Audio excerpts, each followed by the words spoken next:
अस्सलामु अलैकुम। आज की वीडियो में हम हज़रत नूह अलैहिस्सलाम की कश्ती से जुड़ी एक बहुत ही अजीब और कम सुनी जाने वाली रिवायत पर बात करेंगे। रिवायत में आता है कि जब तूफ़ान ख़त्म होने के बाद कश्ती पानी पर थी।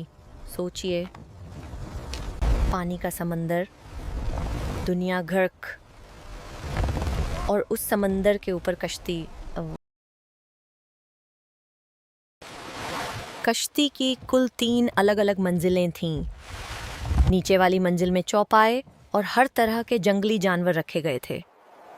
बीच वाली मंजिल में इंसानों को ठहराया गया था और सबसे ऊपर वाली मंजिल में परिंदों के लिए जगह बनाई गई थी। कश्ती की लंबाई पूरे 1200 हाथ बताई जाती है और उसकी चौड़ाई लगभग 600 हाथ थी। सबसे पहले हम उस वाक़ये का जिक्र करते हैं जो हज़रत ईसा अलैहिस्सलाम के दौर में बयान किया जाता है, जहाँ हवारियों ने हज़रत ईसा अलैहिस्सलाम से दरख्वास्त की कि काश कश्ती ए नूह को देखने वाला कोई शख्स ज़िंदा हो जाए। हज़रत ईसा अलैहिस्सलाम उन्हें एक मिट्टी के टीले की तरफ ले गए और फरमाया, क्या तुम जानते हो यह कौन है? हज़रत ईसा अलैहिस्सलाम ने फरमाया, यह काब बिन हाम बिन नूह है। फिर हज़रत ईसा अलैहिस्सलाम ने उस टीले पर अपनी लाठी मारी और अल्लाह के हुक्म से वह शख्स उठ खड़ा हुआ। उसने कहा, कश्ती की लंबाई 1200 हाथ थी और उसकी चौड़ाई 600 हाथ बताई जाती है।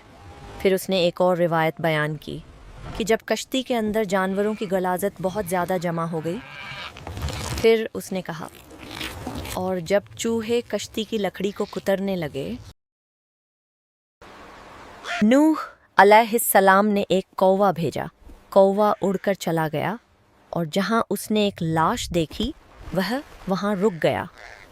वह उस लाश का मांस खाने लगा और फिर वापस नहीं आया। काफ़ी इंतज़ार के बाद नूह अलैहिस्सलाम ने एक कबूतर भेजा। कबूतर उड़कर गया और कुछ समय बाद लौट आया। उसकी चोंच में जैतून का एक ताज़ा पत्ता था और उसके पैरों में गीली मिट्टी लगी हुई थी। यह देखकर नूह अलैहिस्सलाम समझ गए कि पानी अब काफ़ी कम हो चुका है। धरती फिर से दिखाई देने लगी है और बाढ़ का समय धीरे धीरे समाप्त हो रहा है। उनके दिल में उम्मीद जगी और उन्हें भरोसा हो गया कि अब हालात सुधरने वाले हैं। फिर अल्लाह ताला ने कश्ती को मक्का की तरफ रुख कर दिया और कश्ती बैतुल्लाह शरीफ का 40 दिन तक तवाफ़ करती रही। यह मंज़र कितना अजीम, कितना रूहानी और कितना बरकत वाला होगा। सोचिए, चारों तरफ सुकून, दिलों में खौफ़े खुदा और रहमत की बारिश हो रही होगी।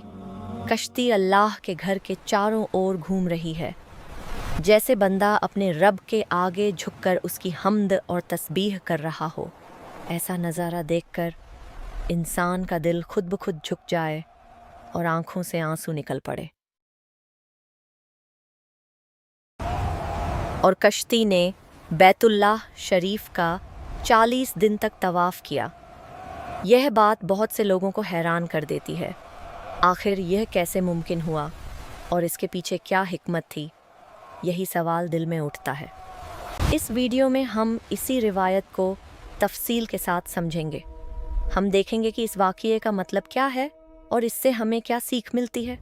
आइए इस बात को सुकून से समझते हैं और पूरे ध्यान के साथ इसे सुनते हैं।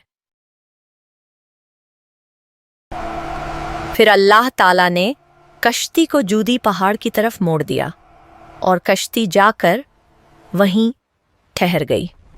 कुछ समय बाद जब हालात बेहतर हो गए तो वे जूदी पहाड़ से नीचे उतरे। उन्होंने नीचे की ज़मीन पर कदम रखा और सुकून की सांस ली। फिर वहाँ एक बस्ती आबाद की। उन्होंने मिलकर नए सिरे से ज़िंदगी शुरू की। उस बस्ती का नाम थमानिन रखा। धीरे धीरे वहाँ रौनक बसने लगी, घर बन गए और लोग बस गए। इस तरह एक नई शुरुआत हुई और जिंदगी फिर से आगे बढ़ने लगी। روایت ہے کہ نوح علیہ السلام کے ساتھ کشتی میں 80 لوگ سوار تھے۔ پھر روایت میں آتا ہے کہ ایک دن وہ صبح اٹھے تو 80 لوگ 80 زبانیں بول رہے تھے۔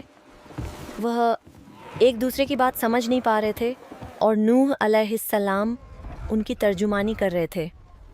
ہر طرف عجیب سی حیرت کا عالم تھا۔ لوگ ایک دوسرے کو دیکھتے تھے مگر سمجھ کچھ نہیں آتا تھا۔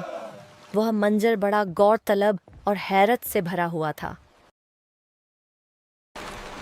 حضرت قتادہ وغیرہ کا بیان ہے، نوح علیہ السلام 10 رجب کو کشتی پر سوار ہوئے۔ 150 دن تک کشتی چلتی رہی اور 10 محرم کو کشتی سے اتر گئے۔ پھر سب نے اس دن روزہ رکھا۔ یہی وجہ ہے کہ عاشورہ کا روزہ تاریخ میں بہت پرانا ہے۔ نبی کریم صلی اللہ علیہ وسلم نے فرمایا، میں موسیٰ سے زیادہ قریب ہوں۔ اس پوری کہانی کا سب سے بڑا سبق یہی ہے، اللہ کی قدرت، توحید، صبر اور شکر۔